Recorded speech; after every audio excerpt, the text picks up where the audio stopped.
The Simpsons predicted a new disaster that, according to NASA, could happen in the year 2025.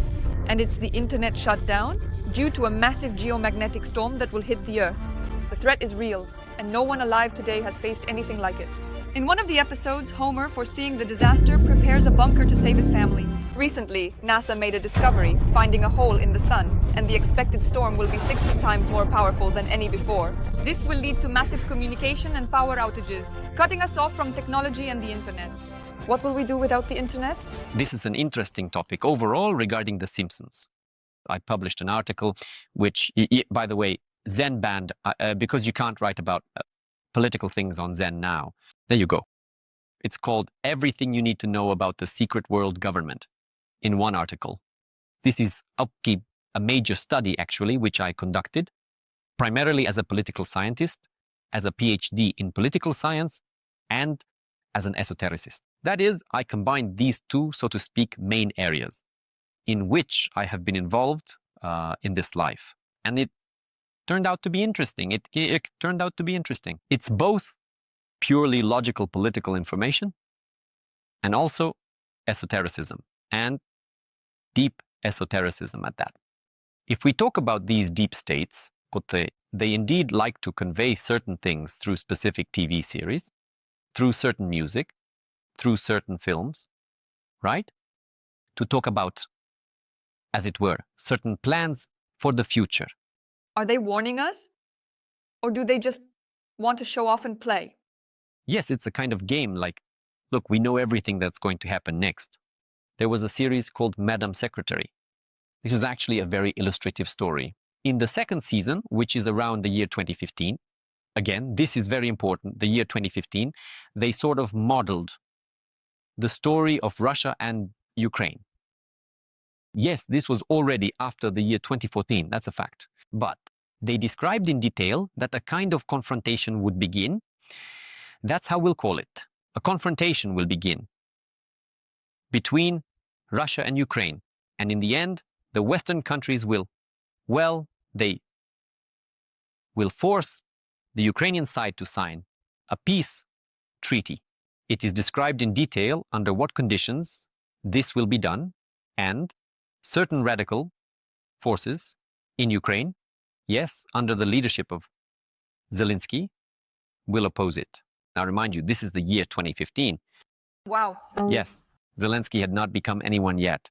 They literally broke down point by point how the war would unfold, what the consequences would be, how the peace treaty would be signed, and what we are seeing now, as if they haven't signed it yet. But what we are seeing now is very similar. And it will be written there that this peace treaty will be hindered by this certain Zelensky. This is related to the topic of, well, we were just talking about secret societies. Yes, this is related to societies that convey certain messages, so to speak, about the future. How do they acquire these messages? Actually, this is also quite an interesting topic. Firstly, they clearly have certain psychic clans that work for them. Moreover, these are clans not like our battle of the psychics. As they say, with all due respect to Battle of the Psychics, I think there are some reasonable people there. Of course, there are also some unreasonable ones, no? But this is a completely different level. And I would even say that this is not the level of government psychic organizations, because I have also crossed paths with government psychic organizations in passing. There are powerful people there, really powerful, both on the Russian side and on the Western side. Well, I mostly crossed paths with the Russian side, naturally. About the Western side, I've just heard that there are certain people there. Not their level, it's even higher. I mean, in these clans... Architects of reality? No, these are not architects of reality. Architects are not incarnate. Architects are certain entities that are above this entire structure, above this pyramid. No, these are psychics with quite a strong experience. These are various clans, including Illuminati and Masonic, which are, so to speak, like certain psychic organizations within our intelligence services that work on an outsourced basis. Yes, it's the same with them. These are certain organizations from various political associations that are not related to the state, meaning they are not connected to local elites, but rather to the so-called intercontinental or global elites, the very globalists. I wrote about this in detail in that text, and I highly recommend it. These very elites, well, they have a very powerful headquarters. This headquarters predicts the future for them. It can also model the future. There are techniques for actually modeling the future, like guiding, as they say, the branch of reality in the right direction. For instance, look, they made this series in 2015, right? So now what do we have? 24th, right? But already 25th. Well, in 10 years, you can see a person truly developed in terms of future vision. This, it's a whole separate field in extrasensory perception, future vision. Those who really focus in this direction, they are not searchers. They might be very bad at finding people. They might do everything poorly, not know how to do anything at all, but they can see the future. That's it. They just sit and spend years developing only one technique of future vision. And these guys, they can predict it. Yes. This was all an introduction regarding The Simpsons. Yes. Yes, in general, we understood how it all happens. Who does all this? And regarding the main topic, what was mentioned in the reel about solar flares, about all of this, I just don't understand why people just seem to, ignore it. Well, it's clear that, yes, everyone is concerned that solar flares cause headaches and all that, but it's as if no one understands what it is. What are the scales of this? Because for those who don't know, I'll say that one flare, Twiggy, this solar energy, peak, is approximately equal to 3 Earths in size. And it's as if all of this is quietly hushed up, no one pays attention. Do you think it's worth paying attention to this and giving it such attention? I agree with the majority that you can ignore it. There is one interesting topic, solar flares. Yes, because the sun is an absolutely living organism. It breathes, the sun breathes, yes, it inhales, it exhales, it processes, including, if we speak in esoteric terms, it processes energy, releases this energy and processes energy again, and releases energy again, right? In general, the sun, in this regard, it is alive. Like any living organism, it both consumes and emits. Therefore, solar flares are a general process. The life activity of the sun, if we call it that, yes, do solar flares affect people on Earth? Well, yes, they cause the so-called geomagnetic storms. Again, I'm not an astronomer in this regard. But here's what I can say with absolute certainty. There are 2 topics here, a few more words about the world government. What was I leading to with all this? And then about the flares. They don't always report them correctly. That's one. Sometimes they can even deliberately mislead. Well, just because it's amusing. Everyone thinks that it's like a prophecy. It's about to come true, right? And then you suddenly present a completely incorrect story, right? That's the first story. Secondly, they don't always interfere in the creation of the same Simpsons. That is, if the director of The Simpsons writes something, well, he just writes it. People from these clans, they are more, it's not like someone from the clan comes to the Simpsons set and says, okay, guys, I'm from a secret clan. We need to push a secret agenda. No one does that. I mean, it doesn't work like that. Even in America, they would call the orderlies, many producers, many screenwriters, many directors. First of all, they themselves are in clans. So they kind of get this story passed down to them. On the other hand, if they are not part of it, again, from what I know about this topic, one of the most favored topics that these guys in the clans love to develop is the implantation of thoughts. That is, they can implant thoughts into the mind, essentially, of the same screenwriter. It may not always implant correctly. It can undergo certain distortions, purely mental ones, which come from the screenwriter himself. That's the first thing. Second, they might not implant at all, and the screenwriter will simply write based on some of his own assumptions. And third, yes, they can intentionally implant, as I already mentioned, false information that just categorically does not fit with reality. I have been searching for many years for the answer to the question of why this secret, this world government needs power. For what purpose? Or what? The answer was simply the simplest. I highly recommend, once again, familiarizing yourself with this text. It's very clear and very simple.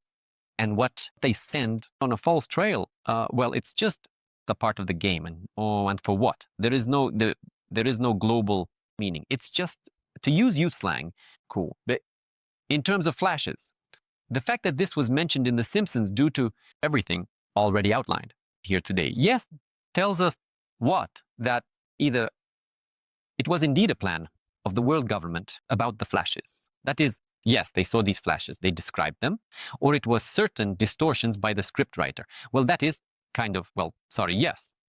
Or the third option, they deliberately sent on a false trail. That's the conclusion. We draw from the first part. And now, here's my personal prediction. PDST is purely from the level of the higher I. But I'm reviewing the year 25. A million times. There will indeed be many flashes. In the year 25, there will be many, and they are already happening throughout March. Flashes are occurring, actually quite strong ones. Therefore, in that sense, the fact that there will be a flash in the year 25 has already happened. Because again, throughout the entire year 25, there are flashes. Instruments are malfunctioning. Planes have started to crash much more frequently. Notice how many planes have crashed in January, February, and March. This is a story. Among other things, it's not necessarily due to the flashes, but among other things, these flashes generate certain activity in the ether on the astral plane of the planet, and more likely the ether on the astral plane of the planet. These fluctuations, I would call them energy storms, which, are not exactly detectable by instruments, but rather energy storms on the level of, well, precisely the ether astral plane. So it's like ether astral storms, which are also interconnected, including with the sun. Plus, again, in the year 25, the so-called Great Transition continues. But in this regard, yes, they either provided correct information or semi-correct information, or something changed. They saw one thing there and it changed in the process. That also, by the way, can happen. Okay? I won't, as they say, keep the suspense any longer. There will be nothing. That's it. Let's disperse. Listen, have you ever heard about, Cryon conveying information that there will be 3 days of darkness? Yes. For example, in the Gospel, it was written that, there was something distant, that light would only burn in churches in the form of candles. And now everyone is saying that these are the 3 days of darkness. That's how they were described. Well, such an interpretation, is there some grain of truth in this? Do you think that these 3 days of darkness, they will eventually happen due to flares, but not in the near future, right? I know, I really, for some unknown reason, people love to scare themselves. Sometimes I get the impression that people are just bored. I mean, they are kind of like, like dopamine and various other kinds of addicts, right? Like from the series, right? After all, the most common thing is horror movies, right? After all, though, people love horror movies or action films where it's like a wall-to-wall fight, or you're walking down a dark corridor and then a zombie comes at you, then a vampire, then a ghost, and then it drags you away and nom nom nom nom. That's it. End of the movie. Or maybe it's just that people's instinct for self-preservation is so strong. That's also an option. The same applies to theories about those things, right? Let's discuss the 3 days of darkness today. And I also know another version. There's also 3 years of darkness. Yes, that's exactly Cryon. Well, it meant 3 years of darkness of consciousness, a clouding of human consciousness where a person would be all asleep in the sense of being unawakened. And if they don't wake up from this sleep, if they don't wake others, then something will happen. Some kind of catastrophe, yes. A catastrophe. Again, I think such interpretations might not be entirely correct. In terms of 3 years of darkness, or however many years of darkness, but as a kind of slumber, right? Honestly, if I were Korean, I would say not 3 years, but 3 millennia. Well, because if you remember what happened in the Middle Ages, during the Renaissance and so on, there were far more asleep people than there are now. So it wasn't 3 years, of course, it was much more. But for everything to just completely shut down and for there to be complete darkness for 3 days, a total collapse. I don't see it happening this year, next year, in 2 years, or in 3 years. I don't see it. You don't need to access the higher self to answer questions of this level. These are the simplest questions. If it's really 3 days of darkness, what must happen? All nuclear power plants would have to shut down completely all over the world. If all nuclear power plants shut down, it won't be just 3 days of darkness. That's it. That's basically it. Because if they shut down in emergency mode, one of them is bound to explode. And after that, darkness will be the least of our concerns. It will be, like the fallout in Glukovsky's metro. That's more likely the direction we're heading. It will be relevant to find an undamaged gas mask. At that point, churches and temples will be the least of our concerns, honestly. If everything suddenly shuts down, yes, again, everything shuts down completely. Yes, all right, nuclear power plants. But there are also coal-fired power plants and various gas-related facilities, right? There are many options on how to get it all running. Some global failures in the power grid, a global mega flare, what will it disable? So all the equipment completely, absolutely everything. That could possibly be, but no. And if that happens, they won't manage to restore it in 3 days. Well, I mean, it would really be more about how to snatch a gas mask from someone. Yeah, it all sounds like, 3 days of darkness and then everything just restored itself. And then everything somehow restored itself, right? Well, I mean, it doesn't work that way. Anyone who knows even a little about politics, political science, energy, at least on the basic level of how power plants work, right? I mean, technically, it just doesn't happen like that. So, in short, I don't see anything like that happening in 2025. If you want endorphins, better watch the movie Insidious or something else. It's absolutely untrue. It has nothing to do with the astrals, but as they say, actually not endorphins, but oh my, I forgot what this substance is called. Well, in general, the one that is released during fear, right? So if you want, that's more in the direction of a horror movie. To expect from our world that in the year 25, something like this will happen and somehow entertain people a little, because people discuss it like that, right? They expect it to be pure entertainment. If it actually happens, then it won't be about entertainment anymore. Honestly, people, if this really happens, will be begging to return to the COVID era, because COVID, compared to what could actually happen if this does happen, is, as they say, just child's play. Exactly. But I don't see it on such a scale. There will be outbreaks, some accidents, disasters, planes might crash, and sometimes they might fail. But again, how many planes fly each day? If you open Flight Radar or Skyscanner, yes, Skyscanner will show you how many planes are currently in the sky. You will actually be shocked because there are thousands. Therefore, the airplane remains the safest mode of transportation compared to cars, for example. Dear friends, I invite you all to my course with a personal vision, Return to the True Self. This course has been around for over 12 years. And recently we launched it in English with my complete personal vision in 6 modules, working with blocks, working with egregores, working with the ego, contacting the higher self. Answers to simple questions, answers to more complex questions. And then there's what we call the Great Journey. It's contact with space, contact with the planet, contact with God, contact with anything at your request through the higher self. Health, finances, relationships, purpose, past life. The course is available at any time. You can sign up for it using the link below this video. Come on over. I'll be waiting for you.